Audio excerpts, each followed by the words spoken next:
Okay, it's all yours. All right. Well, good afternoon, everyone. It is 12 noon today on Wednesday. I don't know about your part of the world where you live, but here in San Angelo, Texas, it's a beautiful sunny day, and we're expected to get to 80 today. So typical West Texas weather here in February in San Angelo. But we're glad you're with us. I know people are joining in, and we got a few introductions to make, but we'll go ahead and get started so we can get through this noon hour. You are joining us for our Texas Sheep and Goat Expo, our Lunch and Learn mini series. This is number 2 of 2 that we've had this winter, and it's been very popular. We've had lots of people interested in it, and so we hope to continue that this spring and maybe early summer. So be watching for that. But you are joining us today for early pregnancy determination to add profit to your operation. And we have Mr. Jake Thorne with us. Jake is an extension associate based out of the San Angelo Research Center, AgriLife Research Center. Before we get started, just to remind you that the first session that we had on January 20th with Dr. Redden was recorded, and we are recording right now. And so we'll have Mr. Thorne's presentation recorded, and we will email that out, the link to everybody who registered with your information. And then we'll also post that to our Texas Sheep and Goat Expo website. So you can access that anytime, go back and listen. Or if you know somebody that couldn't join us today, they're welcome to go and check that out and listen to that. Just as a reminder to put on your calendars, it'll be here before we know it. Our Texas Sheep and Goat Expo will be live and in person August 20th and 21st. As always, it'll be here in San Angelo, Texas at the San Angelo Fairgrounds Spur Arena.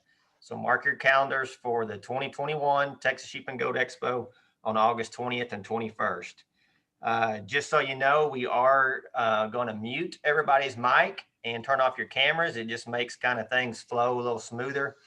And if you have any questions during the presentation, feel free to type those in the chat box. And then once Jake is done, we will open that up if you want to ask your question through your microphone, or if you want to type that in the chat box, I will be monitoring that and we'll get that relayed. So we have a great hour in front of us. I know a lot of us have joined since I've started. So again, you're joining us for the Texas Sheep and Goat Expo Lunch and Learn mini series. This is number 2 of 2. And I'm going to hand it over to Mr. Jake Thorne, our extension associate here in San Angelo. And he's going to talk to you on the topic of early pregnancy determination to add profit to your operation. So Jake, it's all yours. Okay, great. Thank you very much, Josh. And thank you, Robert, too, both of you for inviting me to speak this afternoon. And a big thank you to everyone for joining us. As Josh said, I'm going to be talking to you about some strategies and some technology for early pregnancy determination. My name's Jake Thorne, and I am an extension associate. I'm also a graduate student, so I wear a couple hats. I live here in San Angelo. Very fortunate to be part of the program, and very happy to be visiting with you about this today. So early pregnancy determination, I think kind of in our opinion, is, it can be kind of a new technology. Maybe it's something that you're not using on your farm or ranch or operation right now, but admittedly, I'm not going to talk to you today about anything that you're not unfamiliar with. There isn't necessarily quote unquote brand new equipment out there that is going to tell us something really fantastic. Really, this is some older technology that's just underutilized. And so I think I'm going to go through a couple things here, answer some questions about this and show you how to best put this into practice. So that's why I've got new technology up here in the top left corner in quotations. But anytime you start to add something to your management program, I think that it's really important to ask some questions and really to think it through as to how can I best put this into practice? Is this worthwhile? What am I going to get out of this? We don't want to think of new technology or new strategies and just start to do them because they're new and shiny. We really want to make sure that you've got some value out of this. And I think we're going to check all those boxes today. I've got some slides here. We're going to go through sort of in this order of answering these questions. But at the end, feel free to ask some questions. Love to have some great discussion with y'all about this. So before we get going, it's really important to me to look at this from a big picture view. Whether you are a small hobby farm flock, or you've got thousands of ewes or nannies, it's really important to remember that raising small ruminants is still a business, and this needs to line up financially speaking first. And so from a broad view, I wanted to go through a little example quick with you. So this here is the report from producers from last week. So Producers Livestock Auction here in San Angelo. It's one of the largest, if not the largest, sheep and goat auction in the country. And usually the prices are pretty representative of the country as a whole. And I'm not sure if you can see my point. Let's see if I can get, here we go. Just to walk you through this briefly, we've got our weights over here on the kind of left-hand side, and then the prices. These are shockingly high prices, admittedly, and then the average price. And those are per hundredweight, just for your information. I want to sort of draw your attention, though, to this weight range of 50 to 80 pounds or so. And the reason being is that would be our traditional lamb weaning weight. And so let's just say you're weaning a 60-pound lamb on average, and about one lamb for every ewe. As you can see there on the right, that's at this, with the prices from last week, that's a pretty substantial return, just over $200 per animal. But that's pretty good. But let's say you want to do some changes, make some changes to improve that. Maybe you want some bigger lambs or some more lambs. So let's think about that for a second. Let's say you incorporate genetics in your flock or herd, and you start to change your management, maybe incorporate some things like creep feeding or whatever that improves the size of your lambs at weaning. Let's say you can get an extra 15 pounds on those lambs. Well, that lamb is worth $239. So you've upped it 34 or so dollars. That's, again, pretty good. If you think on an individual ewe basis, she's increasing her return of $30. That's fairly impressive. But instead of taking the growth route, what if you made the genetic changes and, again, really implemented some management strategies that increased the number of lambs that were born and weaned? Admittedly, you're probably going to give up some size of those lambs. Often when we increase the litter size and prolificacy of animals, those lambs maybe aren't quite as heavy. But if you have more of them, each of those ewes is going to wean more total pounds of lamb. So in this case, yeah, you've given up 10 pounds. But if you have two lambs at 50 pounds, well, each of those ewes is returning $352. And that is a significant improvement or a significant jump in value. And so I don't want you to take this as Jake says, go out and find the most prolific sheep that I can find, regardless of where I'm at, because that's not always the case. It's really important to look at your production scheme, how you operate your setting, your region, and make sure that you're still having manageable size litters and number of lambs born. But I guess really the take-home message here is it's really important to maximize the number of lambs that you can produce and to gear your management and gear your genetic production to increase that number. Because as we said, total pounds produced per ewe can really be increased, and that's where significant value can be gained. So how are we doing at producing a large lamb crop? These data come from the most recent NAS report, National Agricultural Statistics Service, that just came out, I think, on Friday. And most of you that are joining us, I think, are from Texas. Maybe we have some others, but I've highlighted Texas here. And in this column, this is from 2020. So this is the number of lambs produced based off or compared to the number of ewes exposed at breeding. And Texas, admittedly, is significantly low. We're at 82% there, which there's a number of reasons why that maybe is so low, but that's still a problem that needs to be increased, honestly. And so this is a multifaceted issue. There's a lot of things that go into the reason why the average Texas lamb crop is 82%, and it includes weather, the extensive conditions that we're used to here in this state, predation. There's lots of things, but we're still well below that national average of 108. And then even if you look at some of the other states that do run in extensive style environments, they're quite a bit higher. So what can we do to improve that? And as I said, multifaceted issue. There's a lot of things that go into this, including feed resources, pasture conditions. If we are lucky to get a lot of rainfall, sometimes that comes with parasite problems, which can be an issue. And then whether it's dry or wet, it seems like coyotes are constantly putting, pressure on our flocks and our herds. And so there's a lot of problems. But even if we think about how to best manage our animals to deal with these issues, sometimes we need some knowledge, we need some information ahead of time before lambing when those sheep are most susceptible that allows us to put our flocks into a position to be successful. So in our traditional environment, we would look out at a pasture of pregnant ewes or pregnant nannies, and we would see them all as one. They're all essentially either as pregnant females. We don't know a whole lot about which ones are open, which ones are pregnant, or even how many lambs they are carrying, if they are carrying any lambs. So implementing some technology like we're going to discuss today is going to answer those questions. Well, it's going to be able to identify the open ewes. We're going to be able to identify those twin bearing ewes.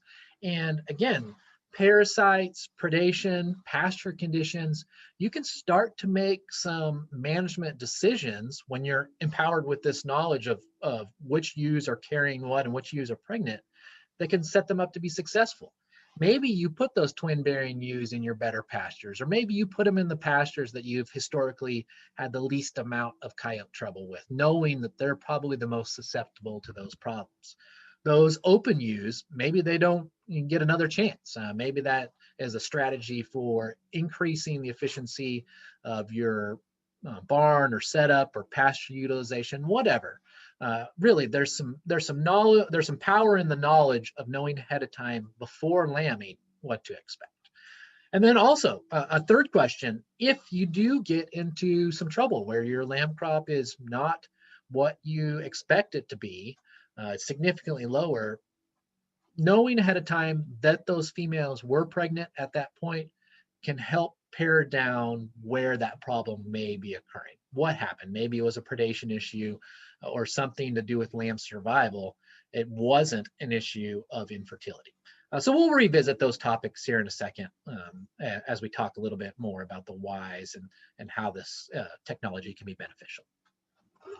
Okay, so first and foremost, we're going to go through quickly how to determine pregnancy. And as I said, I'm not going to offer you any earth-shattering technology here, especially first and foremost, if those of you that have sheep or goats and have been around it, you're pretty familiar with some of the basic techniques. And so one of the easiest ways to determine ahead of time if females are going to be giving birth is by bagging. It's very simple.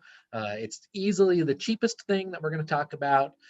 Either visually, you're going to identify those ewes that have udder formation, or if you've got a big number, you're running them through a raceway or an alleyway of some kind. You're using your hand to be able to feel if there's a presence of a bag. As we said, cheap, simple, and certainly has its place. Very accurate too. If a ewe has a clearly formed udder, she's going to lay. At this point, she's pretty extensively pregnant, and that udder is starting to form. There's going to be a baby in the near future. The problem, though, with that is that udder formation is, the last 30 days of pregnancy at best. And so we have to wait till almost the time when lambing or kidding occurs to start to pick out those individuals that are forming bags. And then also remember, not everybody necessarily is going to kid or lamb at the same time. So you might have some that have a big bag forming and some that aren't, and that question still lingers. Well, is she pregnant? That one that doesn't have a bag, is she just gonna lamb or kid later?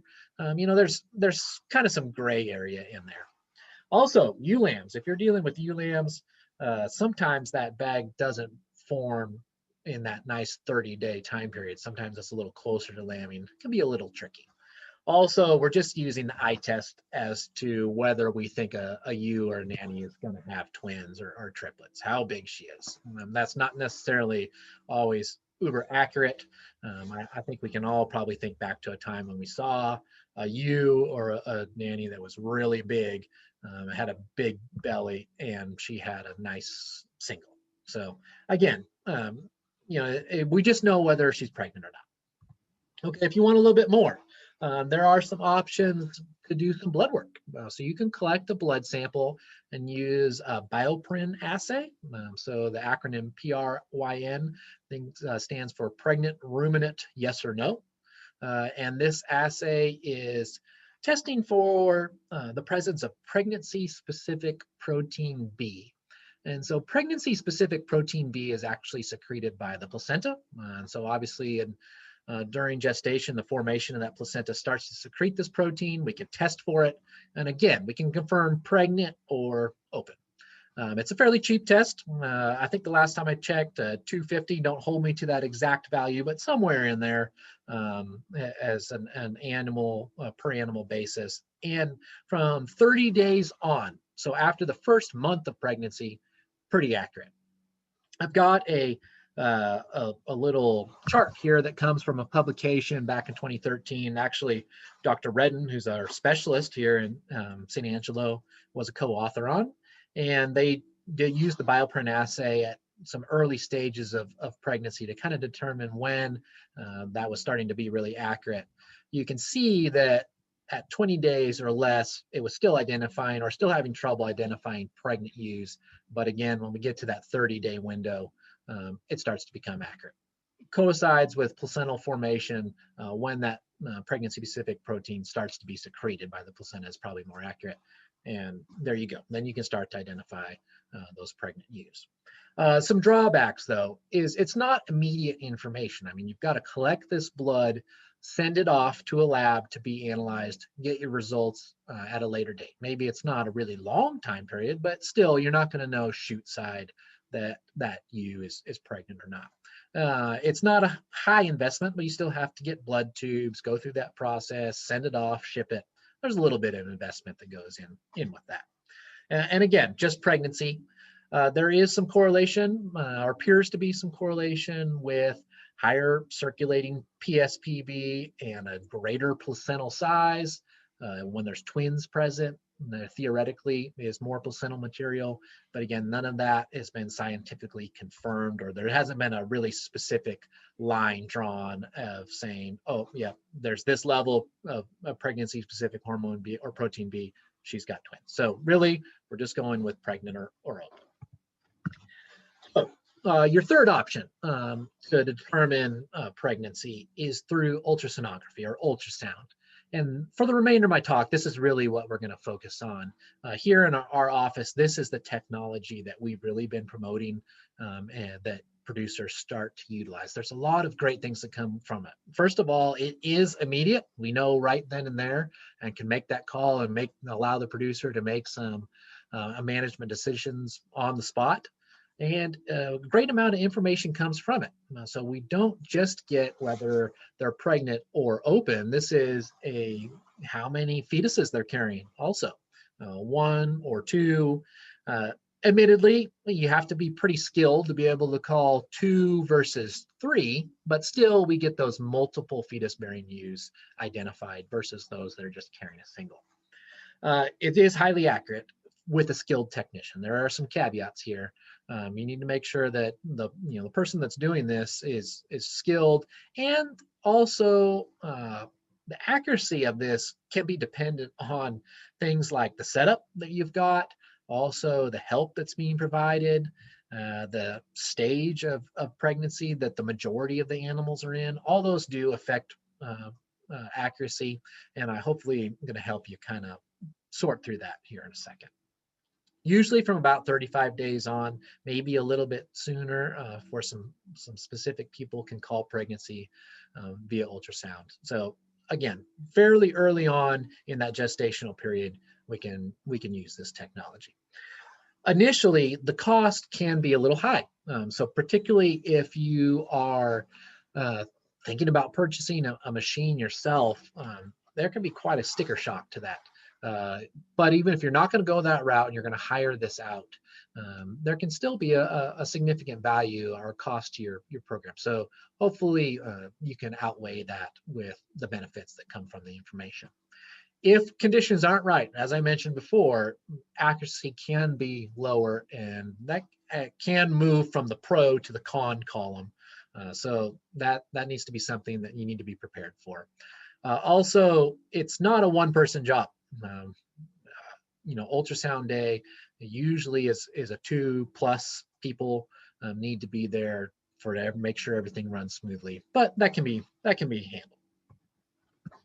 Okay, so how, if you're a little unfamiliar with ultrasound, or maybe you're not utilizing it, or you'd like to make your setup more efficient, I've got some pictures here.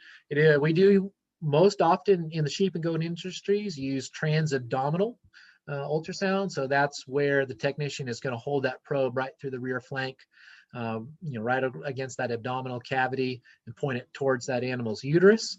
There is rectal ultrasound, like we use in cattle, that is used in sheep, not quite as often. Transabdominal is probably a significant portion of the technicians out there.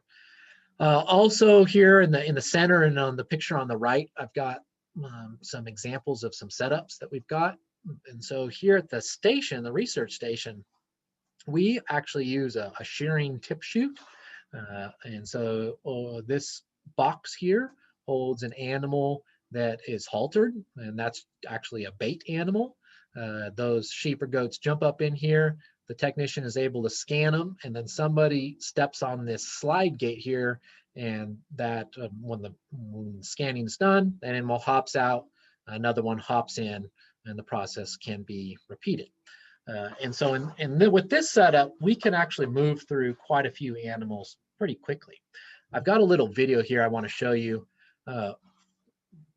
First, I do admit this is not the greatest production quality.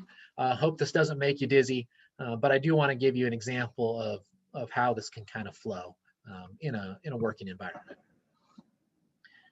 So you can see we're scanning that we're actually using an EID reader. Ultrasound's being done. Technician makes the call. Somebody on this side steps on that gate. U hops out. Another one hops in. In a 20 or 30-second window, we've scanned that U, made the call on her, moved on to the next one. And so that can, if you've got the right technician and you've got the right help and setup, that can be a process that gets rolled through pretty quickly. Here are some alternative situations or setups that can, maybe are a better fit for your operation. So this is a raised ultrasound chute here. You can see the window that's been cut out and formed for that technician to be able to reach in and scan that ewe or nanny. In this scenario, there's not a bait animal up in front, so maybe you might have a little hang-ups getting those females to climb up that ramp and into the chute. But if for a small farm, or if you're not doing a tremendous amount, this setup works absolutely great. Plus, this device can be used for lots of other things. So that's something to think about. If you are scanning goats, something that we found works really, really well is to be able to restrain their head. So for most often in sheep, we're not really catching the head. Maybe you have somebody there that's holding that animal still, but actually just a self-catching head gate like we would use in a lot of our cattle squeezes works great for when we scan goats. The types of machines that are out there, again, this could probably be a discussion all in and of itself, but just to give you some example, this is an IBEX. This is actually specifically an IBEX Pro. There's a couple different models. This probe here is our traditional cattle probe for rectal ultrasound. So actually for small ruminants, that works better for transabdominal are these two convex probes that we have here on the right. The one here that I'm pointing at right now, that is usually a little clearer image. It doesn't have quite the wide angle of view, but really provides a really clear image to that technician. The opposite for this wider probe here, maybe not quite as clear, but it gives a really good broad image of that uterus. And so it's exceptionally good for calling multiple fetuses. And so that's really which is better, one or the other is totally dependent on the technician and what they're used to. But we have a couple options. Some other machines that are out there and that you might be familiar with, kind of the older school model there on the left, the Aloka 500. That's a machine that's been around for 30 plus years and still very effective. Uses the wider probe most often. As I mentioned, gives a nice broad view of the internal compartment of those females. Probably from a display standpoint isn't as clear as some of our newer technology, and that's where the value in the new models is at. If you even can find an older Aloka, you maybe are paying $500 to $2,500 as to some of our newer machines, which are going to be 4 and 5 times that value. And so they don't, new Alokas are not constructed anymore. That would be something that you're probably going to find rebuilt. The Ovascan, this blue machine here on the right, is the opposite end of the spectrum. This is, the kind of the Cadillac of ultrasound machines. It's the most popular machine worldwide. It actually uses a rotating probe, and the technician goes in between the back legs of that animal most often. Provides a good broad view, really clear, very expensive machine, if we're being honest, upwards of $20,000.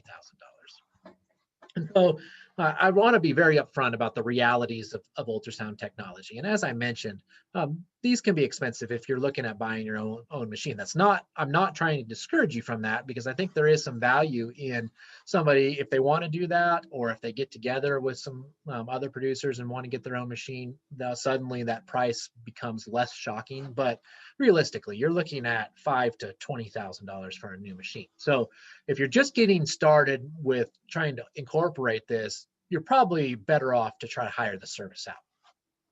Just an industry standard or what to expect, $3 to $5 an animal is probably what you'll be paying. If you've got a few more animals, maybe you can pay a daily charge to that technician to come to your property and reduce that on a per head cost.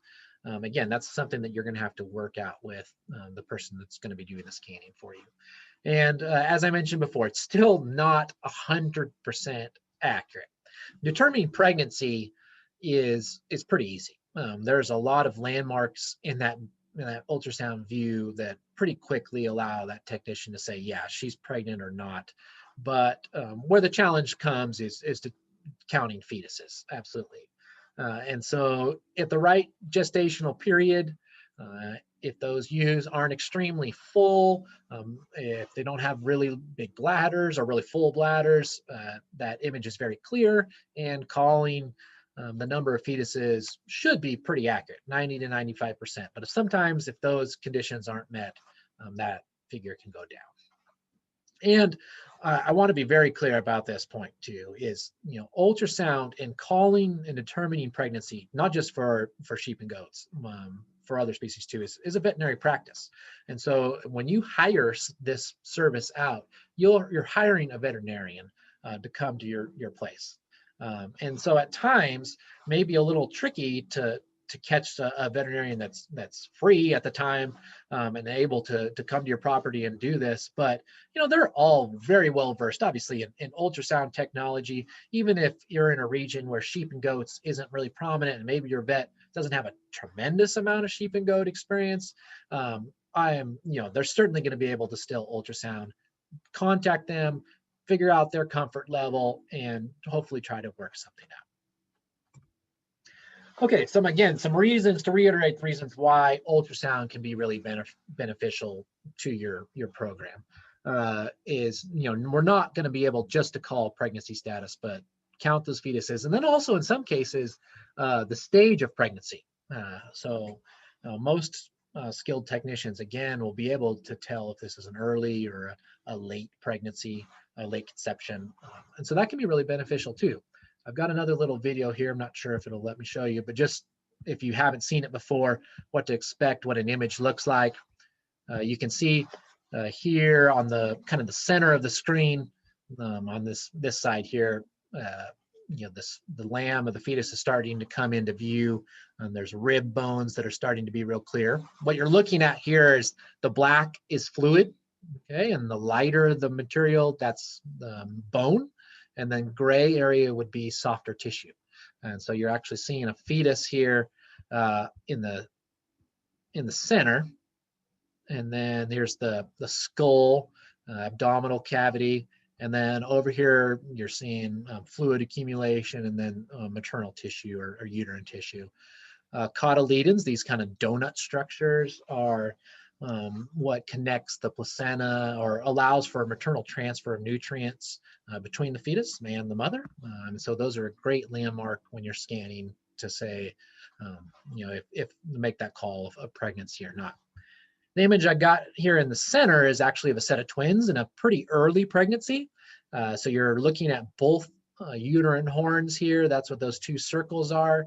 And the little gray blobs here in the center of each of those horns are the two lambs. So again, I said this is a pretty early pregnancy. You don't see a clearly defined fetus. You don't see cotyledons in this image. And so this is, I want to guess probably in a 35, 40 day window. And then this image is zoomed out a little bit, but you can see that there's quite a lot less fluid here. Again, not a really defined fetus. This is just a good example that we can make a call that this is a late conception versus an early conception. Okay, so what can you do with this information? First and foremost, let's just talk about if you scan and you're able to call pregnant versus open. Well, that gives you the freedom to cull those open ewes if you want. Those are females that are not going to be productive members this year of the flock or herd. They're going to be consumers of feed, and if you weren't going to scan, they would be treated just like everybody else that you would assume to be pregnant. So if you're giving supplement, they are going to be consuming that without providing you any return. Totally frees you up to make that culling decision at that point. Oftentimes, these open ewes are repeat offenders. Maybe they have an issue that's preventing pregnancy. Maybe from a genetic standpoint, they're just not as geared reproductively.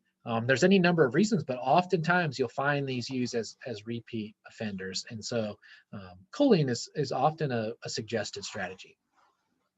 Because reproductive capacity starts to diminish later in sheep and goats life, oftentimes the open ewes are older.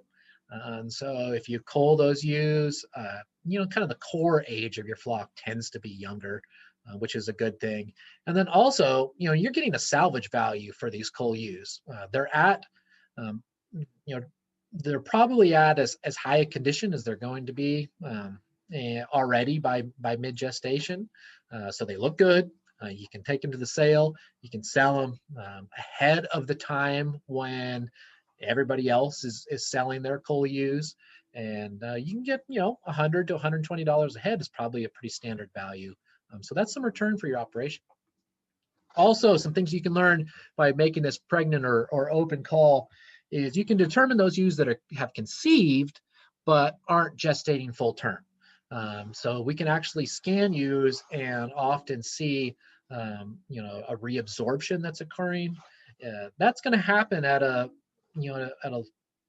decently small rate. That's just kind of naturally something that occurs in sheep and goats, especially more often in those that are carrying multiple fetuses.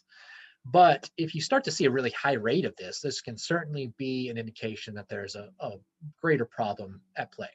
Maybe a abortion-causing disease is endemic in your flock, and that is something that you want to get a handle on. Getting rid of those open ewes is going to certainly improve the efficiency of your facilities. If you're lambing in a shed or lambing in a lot, you're decreasing the pasture space, facility requirements needed if you're getting rid of those ewes that aren't actually going to be lambing. They're not taking up bunk space.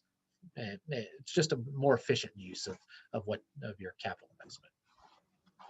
Okay, I want to go through a little scenario here with you to help you kind of show you some financial benefit that can come from this. Let's say you've got 200 females and a pretty standard pregnancy rate of 95%, so you've got 5% open. If you're going to scan, let's say that cost is going to run $4 an animal. So you make the investment, you write the $800 check.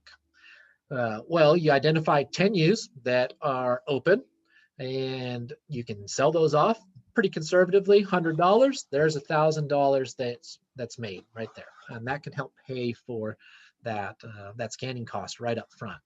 Now, if you want to argue and say, Jake, that's $1,000, whether that's money in my bank account or that's capital in my herd, I'd agree with you. But what can't be ignored is the fact that those ewes would have been eating grass.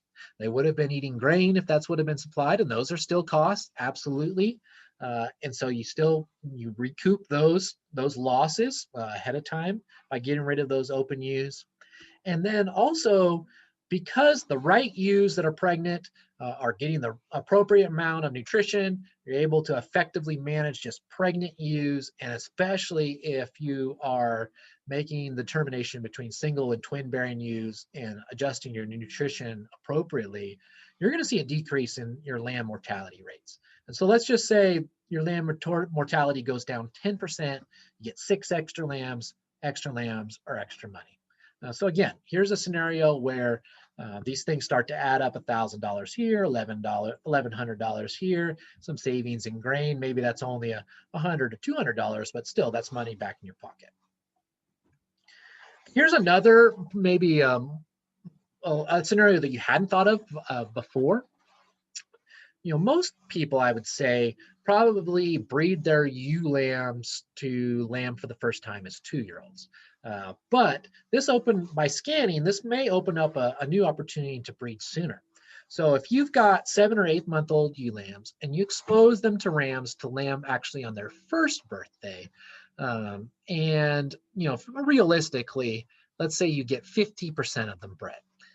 And that's probably even on the high side, if we're being honest. Depends on breed there. But you make that cost. Let's say you've got 100 ewe lambs. You scan them at 9 to 10 months of age. You identify 50% bred, 50% open. You've made that initial investment, $400, scanned all those ewe lambs. Well, those 50 open ewe lambs can be marketed as feeder lambs. They are not a quote unquote cull ewe at 9 to 10 months of age. And, let's revisit that USDA report that I showed you earlier. 100-pound feeder lambs are still going for, really impressive money. And so, all of a sudden, instead of getting cull ewe prices, you're marketing those ewe lambs as feeder lambs. You're getting $250 a head. That's a pretty significant amount. You've identified a core group that are extra fertile, or at least fertile this year. They're prolific. You're going to be able to manage that group of ewe lambs, and then you've sold off those opens for a very decent value. And so that's really a situation where this $400 investment has really paid for itself. Again, you're saving feed, grass, grain. Probably particularly in ewe lambs, you're decreasing that mortality rate even greater by providing those ones that need it with the appropriate management and nutrition. Again, the return really pays for itself in our opinion. Some other benefits of utilizing this technology: it prevents some insurance against a disaster scenario. You get to the end of your lambing and kidding, and you've got a 30% lamb crop. Well, what happened? Well, did they get all eaten by coyotes? Were they never even born? What happened? Well, by scanning, that at least able to cross some of these off the list. You would have been able to identify if you had sterile bucks or billies that are out there. If you had a really high open rate, well, that would be certainly a suggestion that your rams or your billies weren't good. Maybe you're able to pick out if you had an abortion disease that came through the flock or herd and caused some problems. Or if you did, or you were, I'd be able to confirm that all those ewes were pregnant, and then you still saw that 30% lamb crop. Well, that's certainly an indication that maybe there was some management or predation issues later on after birth that caused those problems. This is another kind of benefit, secondary benefit of scanning. You're running all those through the chute. It gives you an opportunity to give them all the once over, look at some things like health and condition, wool quality. That's a really ugly picture. I don't know if I would include that again, but you get to look at teeth, the reasons why an animal maybe isn't as thrifty, make some use some record keeping, those kinds of things can all happen at the same time as scanning. When to do it? Well, this should give you a approximation of sort of how to put things together. So let's say you have a 45-day breeding window.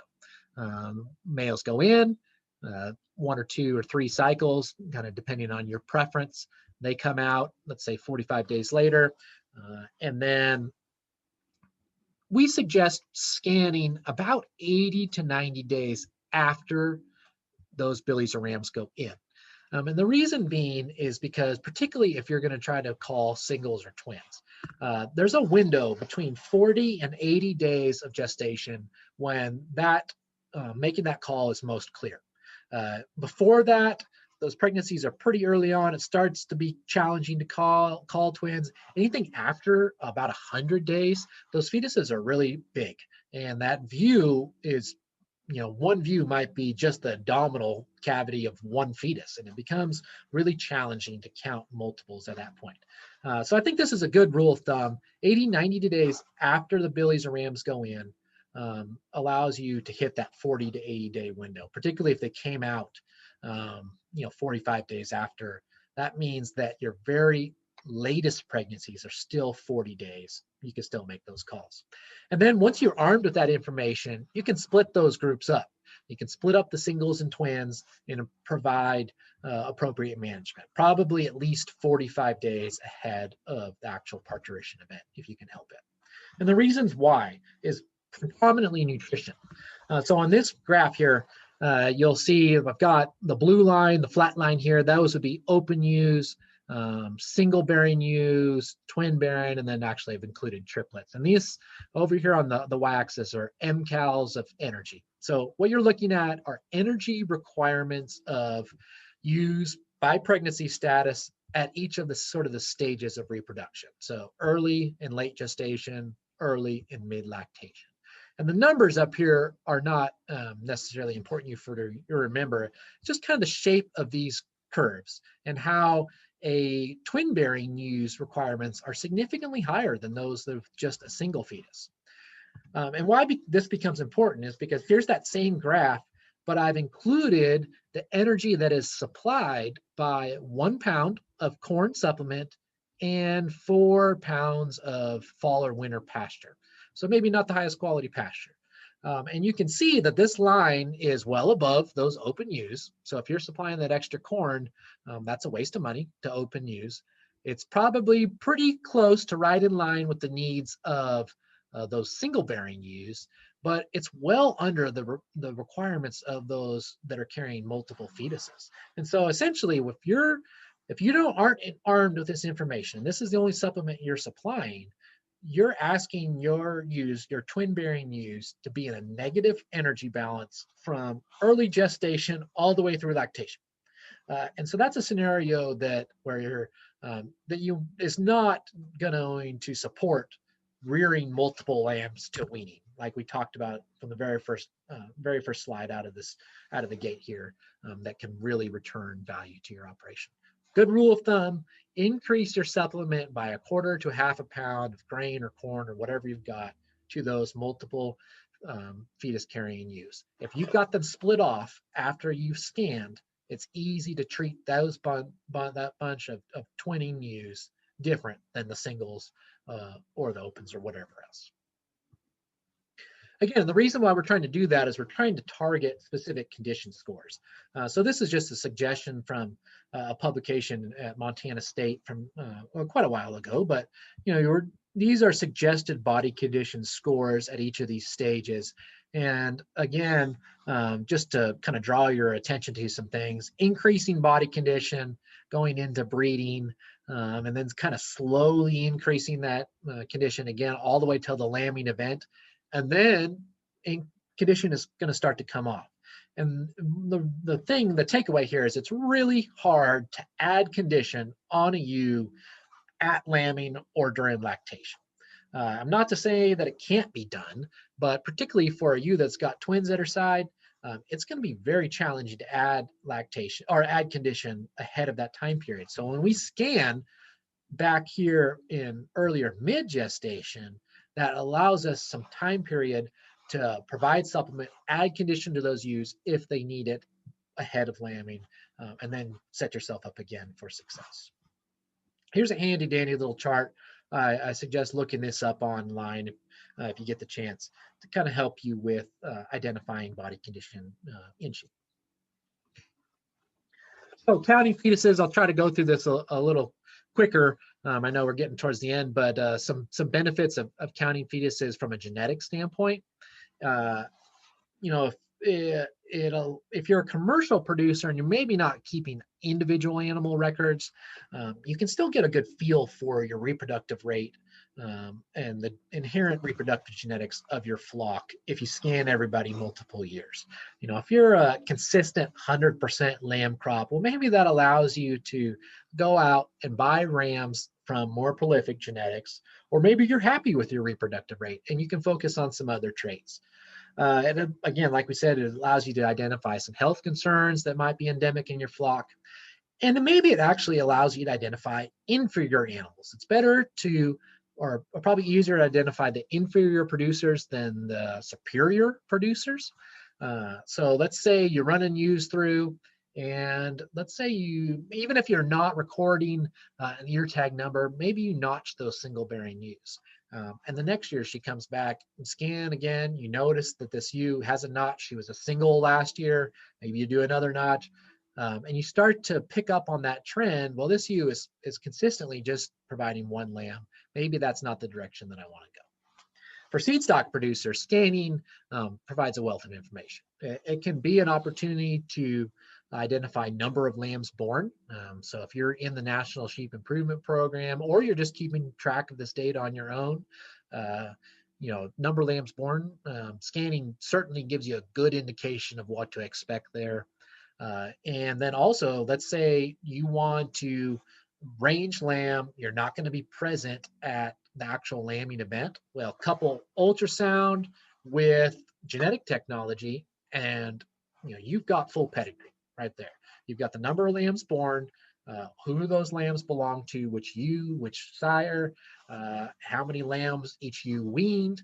And so in that $20 to $25 range, which is a significant cost, but for a seed stock producer, having that pedigree and having that wealth of information may be worth the value. This is just a quick slide, a point that I want to make. Maybe we're getting a little off in the weeds here, but this is from the most recent National Sheep Improvement Program Rambouillet report. And even if you're not used to looking at estimated breeding values, I just want to point out this number of lambs born column, NLB. That's what that stands for. And all you need to know here is that 0 was breed average back when those standards were set, which maybe was 20 years ago. And the point I'm trying to make is that the best animals in the breed from seed stock producers that are collecting this data are producing 30% more lambs than what was standard for that breed at the time. And so, you know, we've been able to select genetics that have improved litter size, but incorporating those management strategies that help support that litter size and support the lamb survival out to weaning is critical. And so you can go through the work of making the genetic selection or purchasing the genetics that are geared for this, but it definitely needs to be coupled with the management and the technology to support that increase in litter size and prolificacy. I mentioned earlier briefly that we can call stage of pregnancy. That's something that a skilled technician should be able to do fairly close, whether that's a first or second cycle conception. Each of these machines actually have a tool often where you can measure the biparietal measurement. So between the orbital cavities on the skull, that's pretty highly correlated to fetus age. That gives you a pretty precise measurement. Maybe that's not something that is need to know, but it is a tool that's there if you're interested. To kind of wrap things up here, there's all this information that can be learned by implementing these strategies. I mean, you can improve your nutrition, limit your waste, improve survival. Overall, animal welfare is going to be increased. Those ewes that need the extra nutrition are going to be treated appropriately. Lamb survival rate's going to be up. It's going to add more value, more money in your pocket. It's going to allow you to make genetic decisions to improve the genetics of your flock. It's going to give you an opportunity just to do herd inventory, give you expectations for how many lambs you are expecting to have. And probably, one of the most underrated things in livestock production is it gives you peace of mind. To know that your rams or your billies settled the ewes, you've got lambs that are expected to come on this date is a great thing to know. So really, it's just up to you as to what, the initial investment you want to put into this and how much information you want to get out of it. So with that wraps up my presentation here. I know we don't have a ton of time here, but I'd love to entertain any questions if we've got any, Robert. I don't know what folks may have.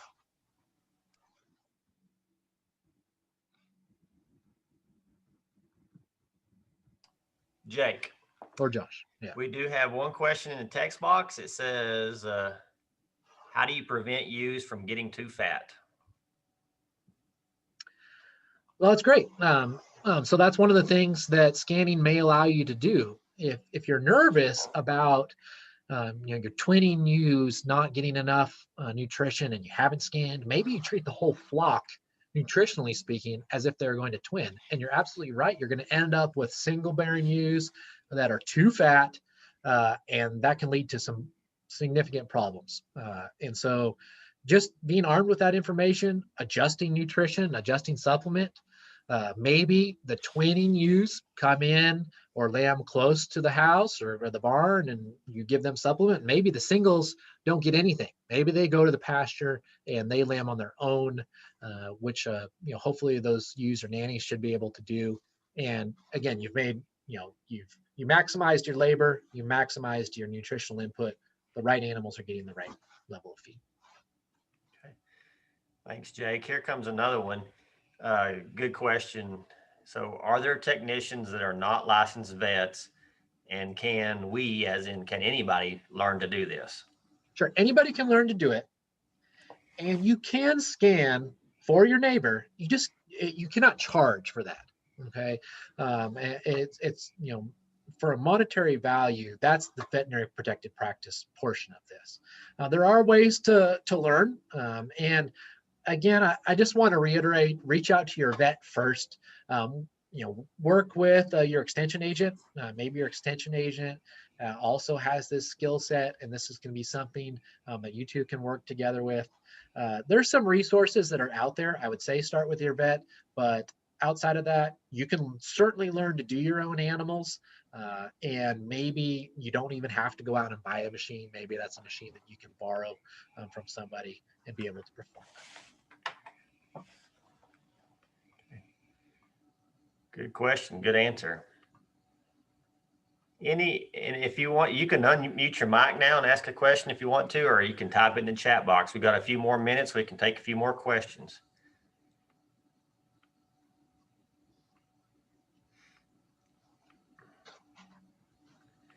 And while we're waiting on some last minute questions to come in, just to remind you, we will post this recording online, and we will email the link to those that have registered.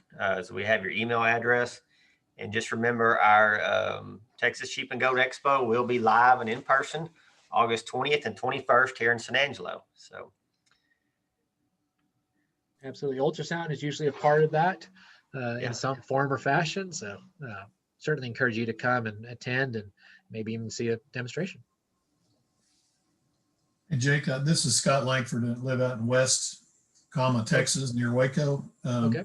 Yep. It's not specifically an ultrasound question, but I have the opportunity to have some feed that we've had it analyzed. The A&M is 13% protein. It's about 60% hay, No, tell me, Teresa. My wife's correcting me as I speak. 60% corn, 20% hay, 20% cottonseed. And I had it analyzed as 13% protein, and she's worried about feeding that to my ram because it has cottonseed, ground cottonseed in it. Okay. Yeah. So cottonseed, excessive amounts of whole cottonseed can cause issues with gossypol and sterility in males. At that level, I think you said 20% in the feed. Yes. That to me doesn't raise any red flags right off the bat. Traditionally, if you're going to have some issues, and I don't want to necessarily give you advice that you shouldn't discuss with your veterinarian first, but traditionally, if a high percentage of that male's diet is cottonseed, maybe even completely cottonseed, that's where you're going to run into some issue. But at 20%, I wouldn't be as worried. No, and Okay. particularly if he's not getting that every day, 365 days a year. No, it's a wintertime, low cost bulk feed substitute that we found. You should be fine, honestly. But if you're worried about it, again, something that can be done is you can do a fertility test very cheaply. Have a semen sample collected and analyzed. And if he does come up sterile, maybe that's a reason. I wouldn't expect it, but that could be one of the problems. But I think you're okay, Scott. Thank you. Yep. Hey, Jake, this is Gene Edmiston. Hey, Gene.